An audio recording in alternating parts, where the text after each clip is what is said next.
रात में पढ़ो, सवेरे सफा। जी हाँ, कुछ सब्जेक्ट्स ऐसे होते हैं जिनको पढ़ पढ़ के हालत खराब हो जाती है, फिर भी वो दिमाग में अच्छी तरह से समझ में नहीं आते। और हिस्ट्री उनमें से ही एक ऐसा सब्जेक्ट है जो एग्जाम्स टाइम में स्टूडेंट्स को बहुत परेशान करता है। कौन सा इवेंट कब हुआ, कैसे हुआ, किसने शुरू किया, ये सब बुक में पढ़ना और याद रखना कभी कभी काफी बोरिंग हो जाता है, नहीं? लेकिन अब आप बिल्कुल टेंशन मत लीजिए, क्योंकि माइंड वॉर्स है ना, जहां हम लेकर आ रहे हैं एक बिल्कुल नई सीरीज जो बहुत ही इंटरेस्टिंग तरीके से हिस्ट्री के कॉन्सेप्ट्स क्लियर करेगी। तो हो जाइए तैयार हिस्ट्री में शार्प करने को अपना ब्रेन, क्योंकि यहाँ हम करेंगे हिस्ट्री एक्सप्लेन।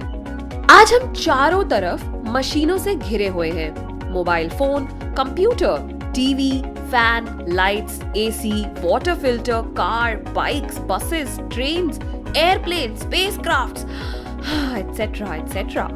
इन गैजेट्स के बिना आज हम अपनी लाइफ इमेजिन भी नहीं कर सकते हैं। पर ये सब एक दिन में हमारे पास नहीं आए हैं। इसके पीछे है बहुत लंबी जर्नी और एक बहुत बड़ा revolution. Hello and welcome to Mind Wars, जहां हिस्ट्री एक्सप्लेन्ड में आज का टॉपिक है इंडस्ट्रियल रेवोल्यूशन।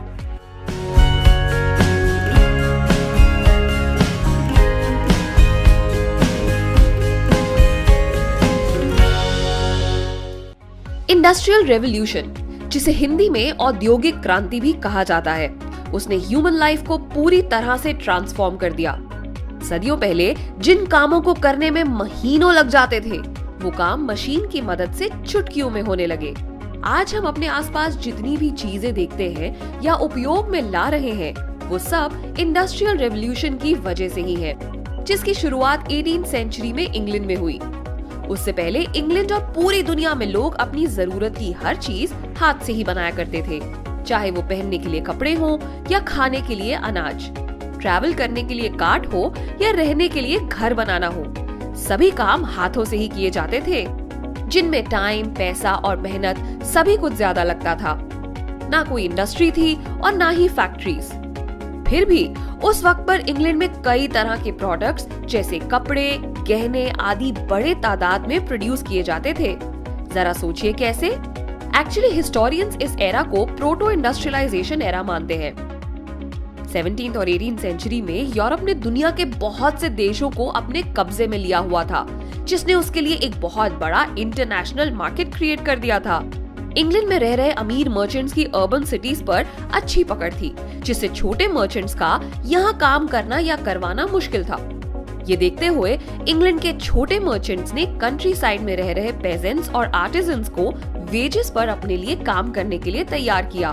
मर्चेंट्स इन आर्टिजन्स को रॉ मटेरियल प्रोवाइड करते और बने हुए माल को इंटरनेशनल मार्केट में अच्छे दामों पर बेच देते। इस प्रोटो इंडस्ट्रियल सिस्टम से कंट्री साइड पर रहने वाले गरीब कारीगरों को अच्छा काम मिलने लगा था और मर्चेंट्स को कम पैसे में काम करवाने वाले ज्यादा लोग। तब इंग्लैंड में कपड़ों का प्रोडक्शन सबसे ज्यादा होता था। देखा जाए तो इस प्रोटो इंडस्ट्रियल सिस्टम से ही पड़ी इंडस्ट्रियल रेवोल्यूशन की नींव, जब एक इंग्लिश इन्वेस्टर और एंटरप्रेन्योर रिचर्ड आर्कराइट ने एक कॉटन मिल स्टार्ट की। मिल के बनने से कंट्री साइड के वर्कर्स अब एक ऑर्गेनाइज सिस्टम में काम करने लगे। प्रोडक्शन क्वालिटी को कंट्रोल और मेंटेन करना आसान हो गया और प्रोडक्शन भी कई गुना बढ़ गया। पर इस मिल में काम मशीन्स की हेल्प से होता था, जिनके रखरखाव और मेंटेनेंस का बहुत खर्चा आता था। फिर भी अर्ली 19th सेंचुरी तक आते आते बहुत सी फैक्ट्रीज इंग्लैंड में स्टार्ट हो चुकी थी। फर्स्ट कॉटन मिल एस्टैब्लिश करने के लिए रिचर्ड आर्कराइट को father of the factory system भी कहा जाता है।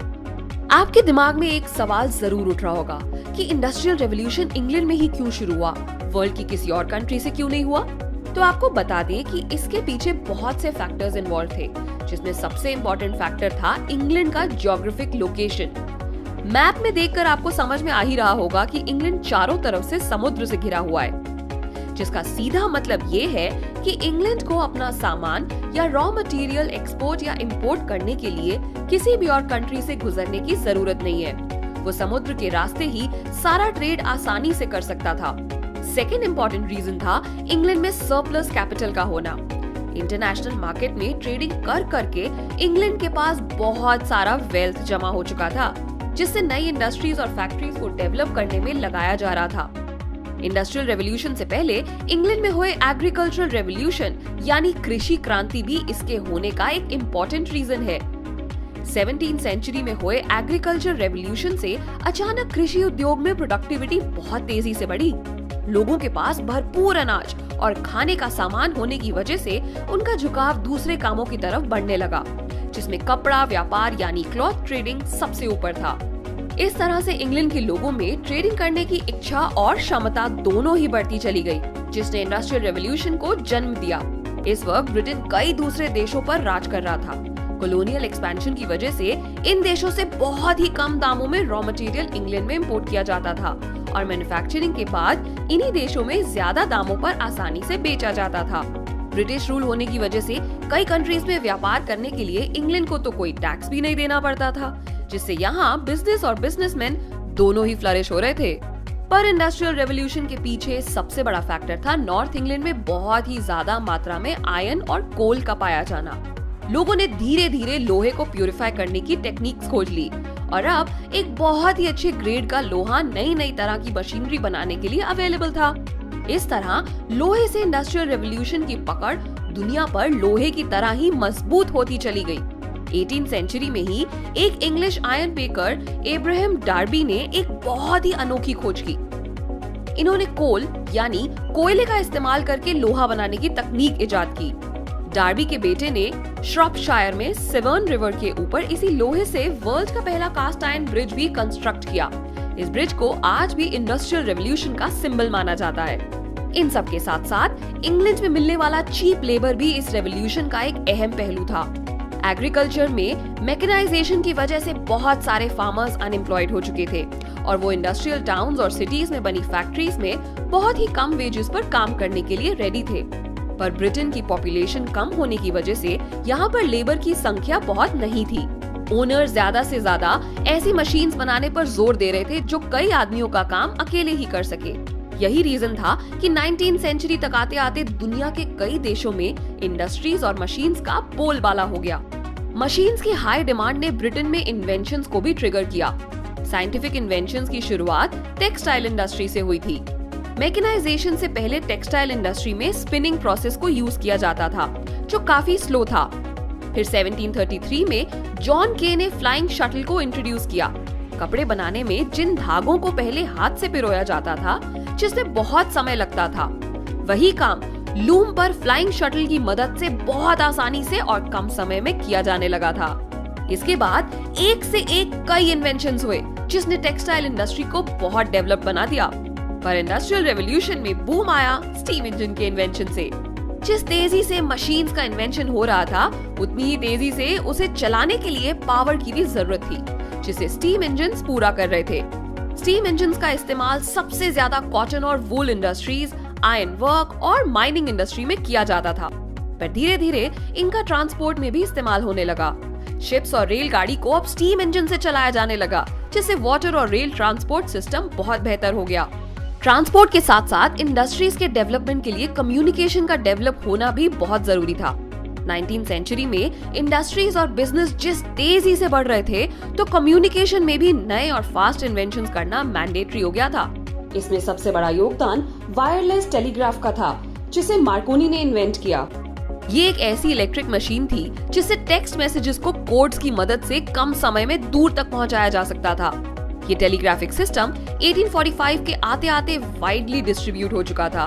19वीं सेंचुरी के एंड तक पूरी दुनिया के सबसे इम्पोर्टेंट कमर्शियल सेंटर्स को टेलीग्राफ की मदद से एक दूसरे से कनेक्ट कर दिया गया था।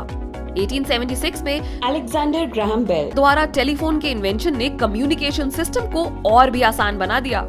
इंडस्ट्रियल रेवोल्यूशन इंग्लैंड से जरूर शुरू हुआ था, पर देखते ही देखते ये पूरे यूरोप में फैल गया। इतना ही नहीं, मैकेनाइज्ड इंडस्ट्रीज बहुत तेजी से फ्रांस, जर्मनी, यूएसए और जापान तक पहुंच गई। 1871 में यूनिफिकेशन के बाद जर्मनी ने रैपिड ग्रोथ की और यूरोप का लीडिंग इंडस्ट्रियल नेशन उभर कर सामने आया, जबकि ब्रिटेन में 19वीं सेंचुरी के एंड तक इसकी चमक धीमी पड़ चुकी थी। यूएसए ने भी आयरन और स्टील प्रोडक्शन में मेजर प्रोग्रेस की और ब्रिटेन को पीछे छोड़ दिया।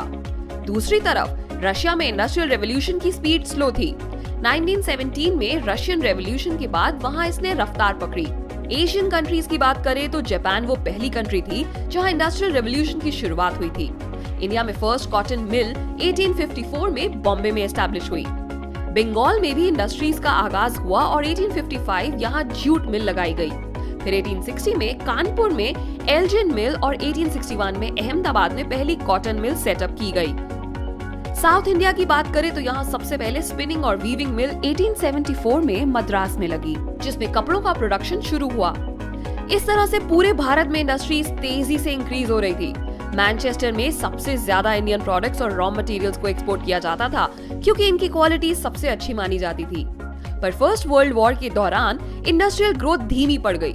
वॉर से बिल्कुल नई सिचुएशन डेवलप हो गई थी। इस समय ब्रिटिश मिल्स वॉर और आर्मी की जरूरतों को पूरा करने में लगी थी। इंडिया में मैनचेस्टर से रॉ मटेरियल इंपोर्ट होना बंद हो गया था, जिसने भारतीय इंडस्ट्रीज को इंडियन मार्केट में सामान सप्लाई करने के रास्ते खोल दिए थे। भारत का सामान अब भारत में ही बनने और बिकने लगा था। इतना ही नहीं, फर्स्ट वर्ल्ड वॉर के लंबा खिंचने से भारतीय फैक्ट्रीज में भी वॉर रिलेटेड प्रोडक्ट्स जैसे jute bags, army uniform, tents, leather boots, horse saddle आदि का प्रोडक्शन बड़े पैमाने पर किया जाने लगा। ये कहना गलत नहीं होगा कि वॉर इयर्स में इंडस्ट्रियल प्रोडक्शन में बहुत बड़ा बूम आया। वॉर एंड होने पर लार्ज स्केल इंडस्ट्रीज में ठहराव आ गया। ये कुछ सिलेक्टेड सेगमेंट्स में ही बची रह गई थी।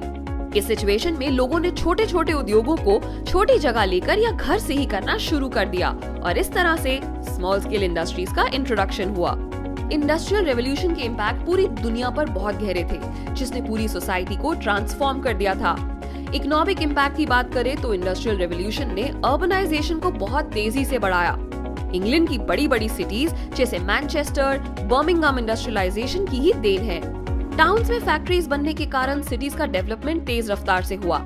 विलेजेस से लोग शहरों की ओर अच्छे काम की तलाश में माइग्रेट करने लगे और शहरों का विस्तार होता चला गया।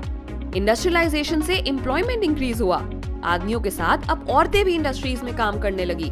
वैसे इंडस्ट्रियल रेवोल्यूशन ने जहां एक और बड़ी सिटीज को जन्म दिया, वहीं दूसरी ओर कई सोशल प्रॉब्लम्स को भी क्रिएट किया था। लोग काम के लिए शहरों में आ तो जाते थे, पर यहाँ उन्हें रहने, खाने और हेल्थ रिलेटेड अच्छी सुविधाएं नहीं मिलती थी। औरतों और बच्चों को आदमियों से कम वेतन दिया जाता था और उनसे ज्यादा काम करवा लिया जाता था।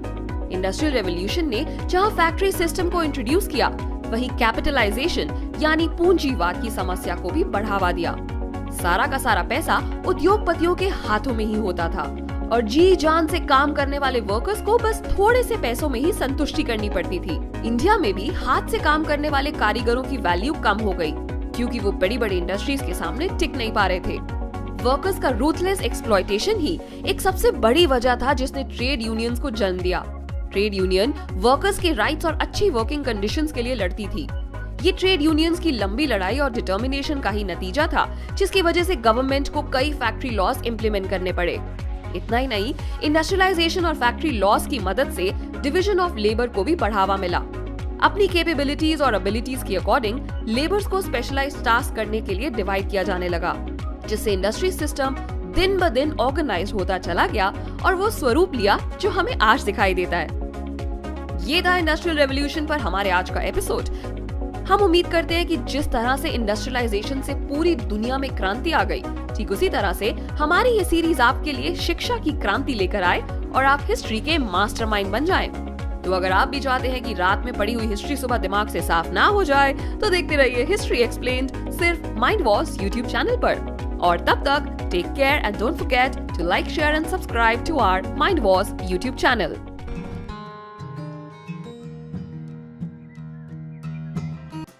जल्दी से प्ले स्टोर पर जाकर माइंड वॉर्स का नया ऐप डाउनलोड कीजिए। खेलिए बहुत सारे quizzes which bridge the gap between studies and your buddies और पाओ गेम्स खेलते खेलते स्टडी करने का मजा। So what are you waiting for? Download the app now. Hey guys, want to be the first to know of the videos on the Mind Wars YouTube channel? Hit subscribe and click the bell icon. And remember, knowledge increases when you share it. So like, share and tell your friends about the video.